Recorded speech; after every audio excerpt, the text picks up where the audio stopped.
Sa umpisa, walang kasing bango ang pag-iibigan ng bagong kasal. Kaya naman agad itong nagkaroon ng bunga.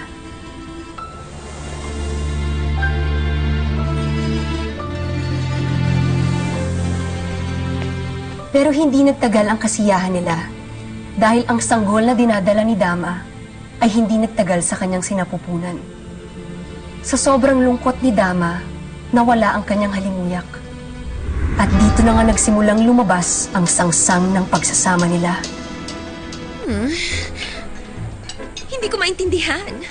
Ang sabi sa akin ni Luis, may natatangi kang halimuyak na higit na kaaya-aya sa anumang pabango mula sa Europa.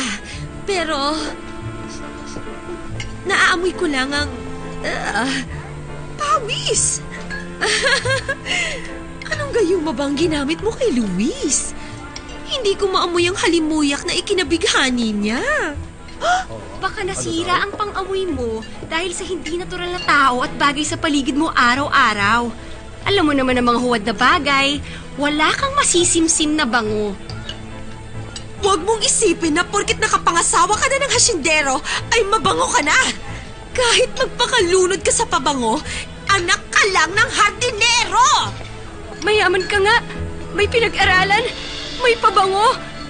Pero ang sangsang ng isip at budhi mo, hindi may tatago. Ano ka ba, Dama? Kakahiya. Halika na. Pero Buti pa'y umuwi ka na.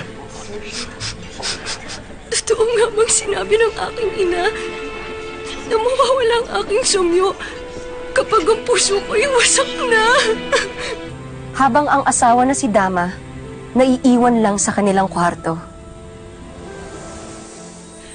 Hindi na ako mahal ng aking asawa. Ano siyang gagawin ko?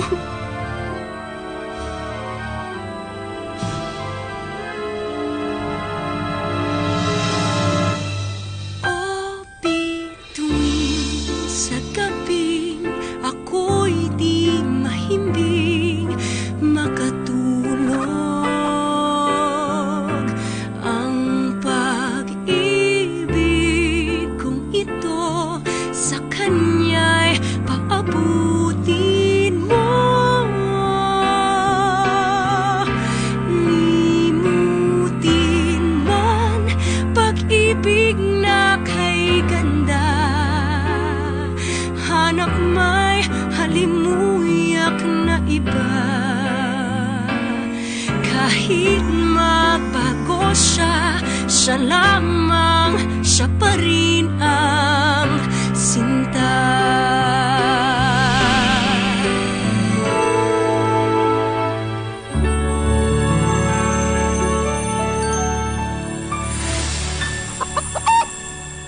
Dama? Dama? Hindi ba't sinabi ko na wag mo na akong hintayin? Dama! Bakit mo iniwan na kasindi ang kandila? Baka tayo masunugan. Dama, ikaw ba yan? May kailangan po kayo, senyorito? Nasaan ang senyora Dama mo? Ha? Hindi po siya umalis sa kwartong ito. Nasaan siya ngayon? Nasa ilalim ng kama? Ha? Wala po eh. Umalis ka na nga! Saan na nagpunta ang babaeng yun? Kilala ko ang samyo na to. Dama? Ikaw ba yan? Dama? Dama, bibilang ako ng 3. Dama! Tama na yan! Magpakita ka na! Dama! Pinarurusahan mo ba ako? Nasaan ka na? Napakaganda ng bulaklak na ito. Pusilak.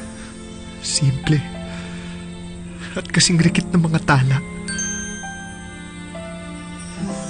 Dapat itong makita ni Dama. Pero nasa na kaya siya? Dama?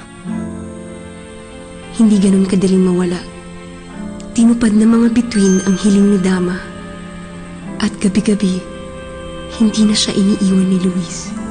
Gabi-gabi, humihingi siya ng tawad sa asawa.